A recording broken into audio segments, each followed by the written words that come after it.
Olá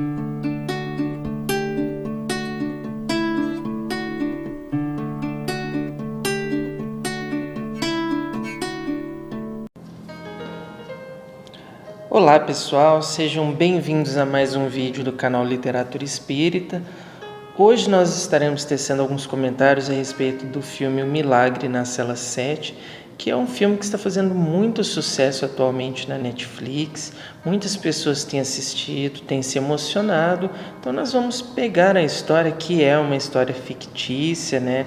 Esse filme ele é um remake, né? Ele já tem outras versões, já foi gravado algumas vezes. A versão atual que está na Netflix é uma versão turca.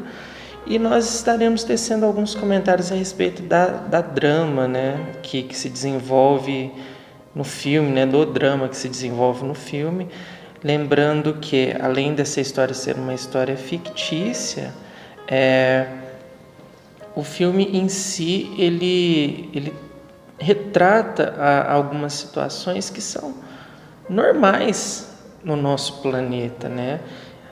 A arte de maneira geral, tanto o cinema, como a música, como o teatro, como o livro, a literatura, né, em si, ela tem a habilidade, né, o dom de extrair, de demonstrar a natureza das pessoas, a natureza do ser humano, de relatar a respeito da nossa psique, da nossa forma de comportamento, da nossa forma de pensar, da nossa forma de agir. Então nós vamos explorar um pouquinho disso no filme, né? O que o filme traz que nos pode ser útil, né? Utilizando o nosso conhecimento a respeito das leis universais que o Espiritismo nos trouxe, o que nós podemos aprender com a história do filme. Então, lembrando que talvez durante esse vídeo tenha algum spoiler, então se você ainda não assistiu o filme, talvez seja interessante você assistir o filme e depois estar vendo esse vídeo com os comentários. Em primeiro lugar, né, o filme ele conta a história do Memo, que é um homem, né, um rapaz com deficiência mental que tem uma filha pequena chamada de Ova. Então ele mora o Memo, a mãe dele, né, que ele chama de vovó, né, mas ela o chama de filho, acredito que seja a mãe dele.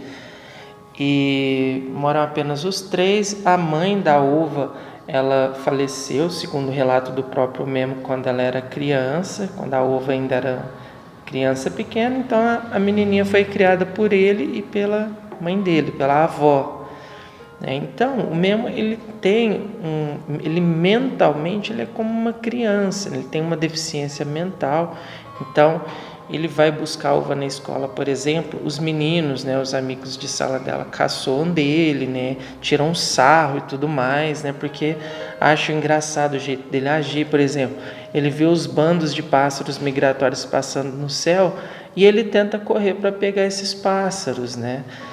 E o que acontece durante o filme, né? A menina, a Ova, ela vê uma mochila que ela gostaria lá de um personagem, provavelmente de um personagem lá bem conhecido na Turquia, né? E eles não têm dinheiro para comprar essa mochila.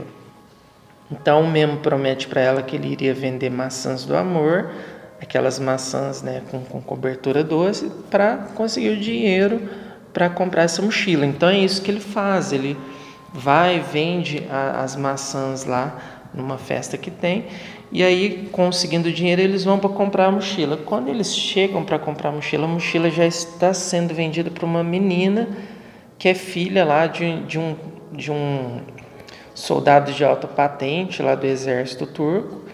E o Memo ele tenta comprar, né? Assim, na inocência dele, ele tenta chegar lá no soldado e pedir e tenta comprar do militar essa mochila, oferecendo o dinheiro que ele tem. Então ele chega até a tentar pegar a mochila das costas da menina.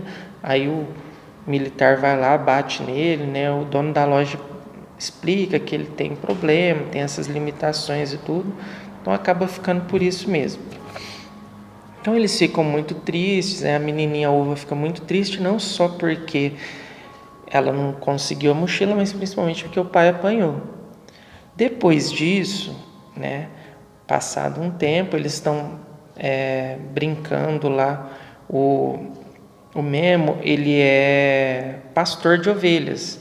Então ele passa com as ovelhas lá perto da onde as crianças estão brincando, e a filha desse militar de alta patente, ela chama ele para brincar e começa a correr, né, pedindo para ele ir atrás dela, para ele pegar a mochila e tudo, e ele vai brincando na inocência dele. Eles vão para a beira de um penhasco, né, na beira lá do mar, e ela tropeça e cai e morre afogada. Ele salva ela, mas quando eles saem da água, ele está com ela ensanguentada nos braços. Chega o pai, chega a mãe, chega todo mundo, acha que ele assassinou a criança. Então esse é o motivo dele ser preso. Então ele vai para a cadeia, apanha dos soldados, apanha dos militares, apanha dos bandidos da sala, porque eles descobrem que ele assassinou uma criança, né, supostamente. E aí começa o grande drama desse personagem, né? Ele está numa cela, preso com criminosos comuns. Ele é uma criança mentalmente, até ele não teve culpa da morte da menina mesmo. E a filha ficou com a avó em casa, né? Então, assim, surge uma série de problemas, de questões, né, que precisam, que assim, deixa a gente muito tocado mesmo, né? Então, a primeira coisa que nós precisamos considerar do ponto de vista espírita é a respeito do, vamos dizer assim, o grande centro do filme, talvez seja a questão do preconceito, da forma como nós tratamos os outros. A diferença que nós fazemos entre as pessoas. Por que uma pessoa que é mentalmente sã seria melhor do que uma pessoa que tem uma deficiência mental ou qualquer outro tipo de deficiência ou limitação? Por que uma pessoa que tem uma alta patente no exército seria melhor do que um civil comum? Por que uma pessoa que é de uma alta classe social é melhor do que uma pessoa de baixa classe social? Por que nós julgamos as pessoas por aparência? Por que nós tentamos medir as pessoas por aquilo que elas parecem ou por títulos que nós conferimos a elas, ao invés do porquê aquilo que elas realmente são? Porque o Memo, e aí é o que começa a acontecer dentro da cela 7, quando eles começam a perceber a natureza real dele, a inocência que ele tinha, a bondade. Por exemplo, no primeiro dia que ele chegou lá, todo mundo espancou ele. Passado alguns dias, ele já estava, ele não guardou ressentimento de ninguém. Ele estava lá brincando com todo mundo, conversava com todo mundo, tentava ajudar todo mundo. Então, assim, é uma inocência, uma pureza que nós estamos muito longe de alcançar. Então, a gente guarda mágoa por besteirinha. Às vezes, por causa de uma coisinha pequena, a gente desfaz uma amizade, a gente deixa de conversar com uma pessoa, a gente se afasta de um parente, de um amigo, às vezes até de pai, de mãe, de irmão. A gente fica, às vezes, décadas, anos sem conversar com a pessoa por causa de uma besteirinha que feriu o nosso ego, que feriu o nosso orgulho. Então, um dos grandes pontos assim marcantes do filme é o coração dele, né? E a mãe dele fala para a netinha, né? A mãe do Memo fala para a filha do Memo. Em determinado momento do filme, ela fala assim: olha, o seu pai é especial porque ele tem a mesma idade que você, querendo se referir à idade mental dele, mas na cabeça dela talvez ela achava que era a idade física. E em outro momento do filme ela relata exatamente o quanto ele é grandioso pelo coração amoroso que ele possui, pela bondade que é inerente a ele. Então ele não é muito inteligente, mas ele possui um coração, um amor assim tremendo. E algumas atitudes dele começam a chocar os outros prisioneiros, né? Primeiro, essa inocência dele, a amizade incondicional que ele possui. Ele não é uma pessoa que possa ser comprada, não é uma pessoa que tem interesses, não é uma pessoa que finge as coisas com interesses por trás para tentar conseguir algum benefício, alguma coisa. Ele é o que ele não mente, ele é muito simples em tudo que ele faz. E a questão da paternidade, porque muitos ali dentro eram pais também. E envolvidos nos seus crimes, nas suas questões lá, eles deixavam os filhos de lado, né? Os filhos iam crescendo ali de qualquer jeito, a mãe tinha que se virar para criar, porque o pai estava sempre preso. Então, mesmo com aquele amor, aquela vontade de estar com a filha, de brincar com a filha, de conversar com a filha, né, de participar do mundo da filha, ele choca todo mundo. Porque eles falam assim, gente, que tipo de pais que nós somos? Trazendo isso para o Espiritismo de novo, a gente pode pensar o quão grandiosa, mas o quão pesada é a responsabilidade de ser um pai, de ser uma mãe.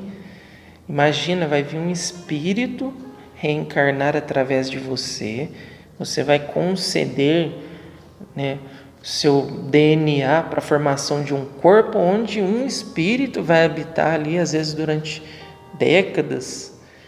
E ao começar essa nova encarnação, essa nova reencarnação, né, esse espírito ele está como uma folha em branco. A sua memória, as suas tendências estão todas temporariamente, elas não são apagadas, mas elas ficam inertes temporariamente. Então, uma criança, nós dizemos que ela é uma folha em branco porque ela está numa fase em que você tem todas as possibilidades de educá-la, de ensiná-la coisas positivas, coisas boas, mas, acima de tudo, o seu exemplo vai pesar muito mais do que as suas palavras. Não adianta nada você falar uma coisa e fazer outra. Por isso que para você ser um pai, ser uma mãe, a sua primeira atitude deveria ser sua reforma íntima.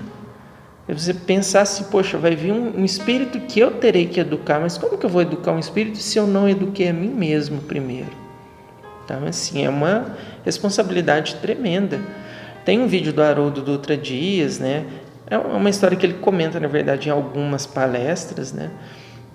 Que ele diz assim que no trânsito, né? O trânsito de Belo Horizonte, onde ele mora, é um trânsito um pouco caótico, é uma cidade grande, né? E que o trânsito é um lugar onde a maioria das pessoas não tem paciência, e ele também não tem tanta paciência assim. Então ele disse que um dia ele estava levando o filho para a escola, o trânsito naquele dia estava particularmente difícil, e uma pessoa fecha ele preparou para falar alguma coisa, né? Ou para dar uma bronca, talvez até fazer um xingamento por impulso, vamos dizer assim, porque, né, às vezes a gente vê um palestrante, um orador, a gente acha que a pessoa é um santo, na verdade não é assim, é um ser humano como qualquer um de nós, né? E ele diz assim, na hora que ele ia dar uma resposta a alguma coisa, ele olha para o lado, o filho dele encarando ele. Aí o filho dele fala assim para ele, você tá bravo, papai? Aí ele fica meio sem reação, né? Ele diz assim, o papai tá um pouco bravo, sim, né?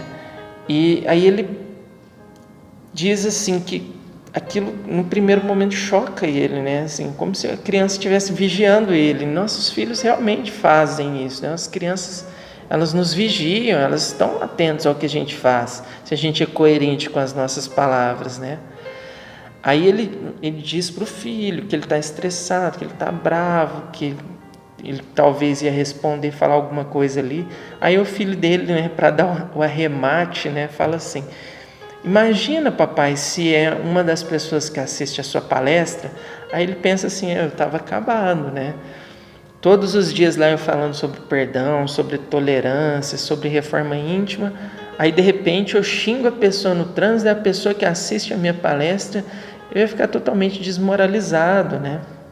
Então, a grande questão da paternidade, da maternidade é que se você ensina seu filho a não mentir, você mente, ele vai aprender a mentir. Vai aprender a mentir. Porque as suas ações e o seu exemplo falam muito mais forte do que as suas palavras. Aquela história dos antigos de faz o que eu digo, não faço o que eu faço, é balela. Antes não funcionava, hoje funciona muito menos. Então, nós precisamos ter uma consciência muito grande do sentimento de paternidade, de maternidade, da responsabilidade que nós temos com esses espíritos que Deus nos confia temporariamente à nossa guarda. Só que mais do que crianças, nós também somos exemplos para os adultos. Então, assim, querendo ou não, nós somos criaturas que influenciam, que são influenciadas o tempo inteiro. Então, se você tem boas atitudes, você influencia para o bem. Se você tem atitudes más, você influencia para o mal. E a influência que você dá ao mundo, infelizmente ou felizmente, né, você vai ter que responder por aquilo. Porque, né, se você influencia para o mal, as pessoas sendo influenciadas para o mal, você está ajudando-as a se tornarem piores. Se você influencia para o bem, você está ajudando-as a se tornarem melhores. Então, você pode ser recompensado ou punido de acordo com essas ações. E recompensado ou punido não significa que vai vir um anjo divino na sua frente para fazer esse julgamento, essa punição. Significa que a própria lei de causa e efeito ela vai estar mensurando a respeito disso, né?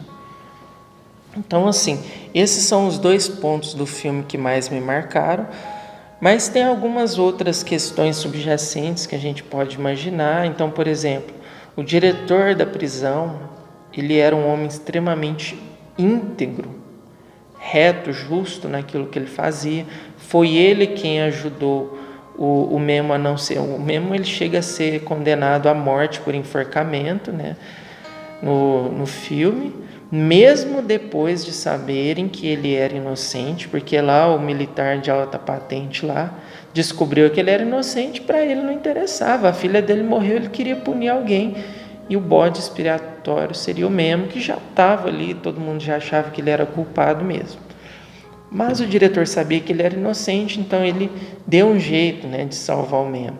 Então, assim, a bondade de algumas pessoas que nós encontramos pelo caminho, e também a maldade, porque esse militar, por exemplo, era uma pessoa extremamente rude, antipática, que se achava superior aos outros e que achava que os outros talvez eles só existiam para servi-lo.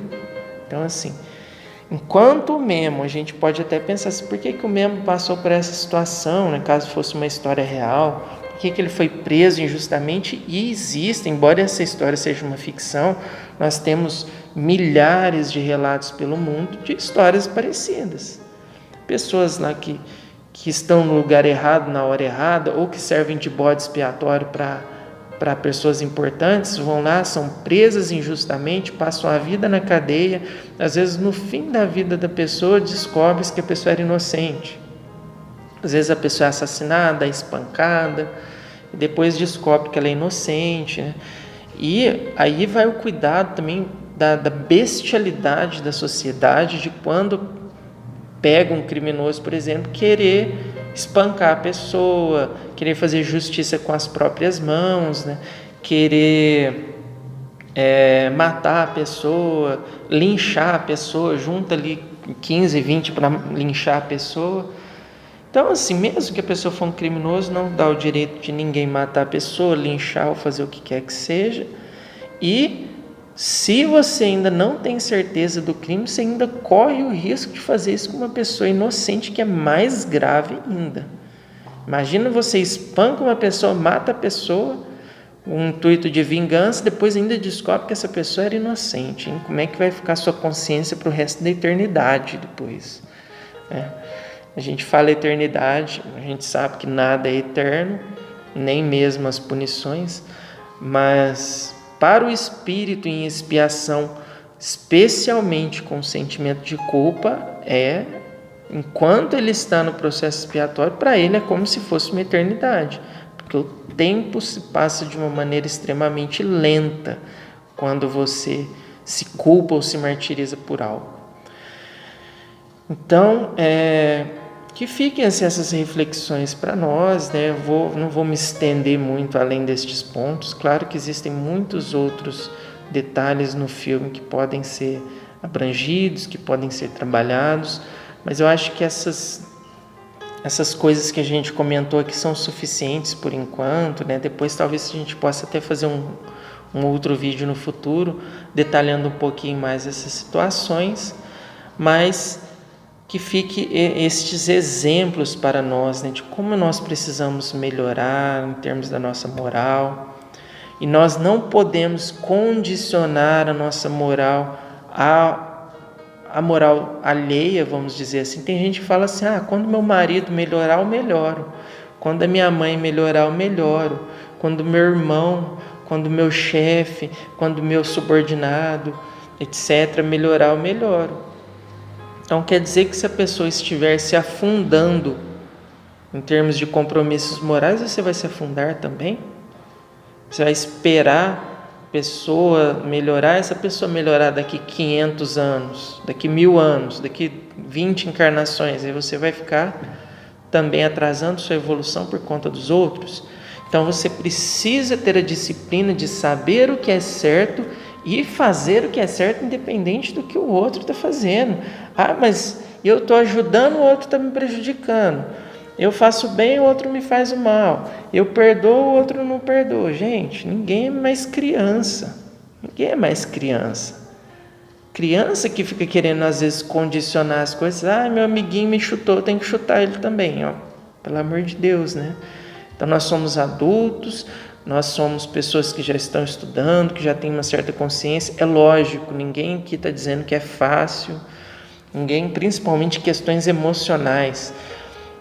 O emocional, aprender a lidar com o emocional é o grande desafio dos espíritos desses últimos tempos, do século 20, 21, principalmente agora com o desenvolvimento da tecnologia, globalização, etc. O nosso grande desafio é aprender a lidar com as nossas emoções. Hoje em dia, a medicina ela já identifica que as emoções estão estritamente ligadas às doenças físicas, já identificam que a nossa qualidade emocional pode nos curar, ou pode piorar, ou até criar novas doenças. Então, assim, esse é o desafio. Fora as doenças que são estritamente emocionais, como depressão, síndrome do pânico, etc., que também causam somatizações, que também têm efeitos físicos no nosso corpo, né?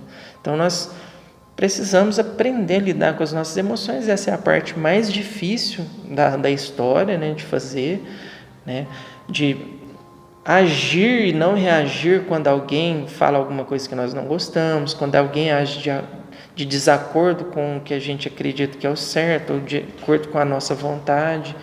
Então, não é fácil, mas a gente precisa de estudar, precisa de se esforçar, porque o mérito de quem consegue é muito grande. O preço a pagar pela sua falta de disciplina, de controle, é a sua paz, só isso. Então, se você acha que é importante ter paz, ter tranquilidade, serenidade íntima, então você tem que aprender a fazer o certo. Se você acha que essas coisas não são importantes, que o sofrimento é besteira, que as dores, as expiações é tudo besteira, então você pode se demorar no caminho errado, que não tem problema. Mas o preço a se pagar é a sua paz. Então você tem que decidir se isso é importante para você ou não. E, naturalmente, a sua paz está condicionada, às vezes, à paz alheia também, por exemplo. Você conseguiria ter paz se as pessoas que você ama estiverem sofrendo e você não puder fazer nada para ajudar? Então, que nós possamos meditar nessas coisas, né? Vou estar fazendo outros vídeos com outras temáticas parecidas, de filmes, de séries, de livros diversos, né? O canal chama Literatura Espírita, mas a gente vai aproveitar o espaço também para estar falando de outros filmes ou outros livros que não sejam espíritas, mas do qual nós possamos extrair lições positivas e enxergar os princípios da doutrina nestas coisas, nos favorecendo o estudo, nos favorecendo a meditação, para que a gente aprenda e cresça com essas experiências também. Muita paz e muita luz a todos. Até o próximo vídeo.